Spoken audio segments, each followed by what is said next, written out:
আসসালামু আলাইকুম। Hello viewers, আপনাদের বাসাবাড়ির টয়লেট বাথরুমের ফিটিং করাতে নিলে অবশ্যই কনসোল ককটা আপনাকে দেখতে হবে।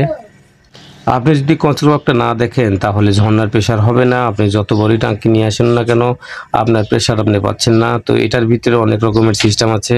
এখানে দেখতে পাচ্ছেন যে কনসোল ককের ভিতরে ছিদ্র আছে। ছিদ্র থেকে বডি থেকে উপরে চামের দূরত্ব কতটুকু ফাঁকা হয় সেই ফাঁকার উপর ডিপেন্ডস করবে আপনার পানির প্রেশার।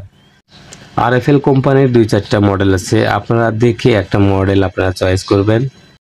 আর আপনারা দেখবেন তো দেখবেনই ভিতরে, উপরে এবং বাইরের সাইডে যে নিকেলের মুটিটা আছে এটা আপনারা ঘুরিয়ে ঘুরিয়ে দেখবেন আঁকাবাঁকাভাবে ঘুরে কিনা।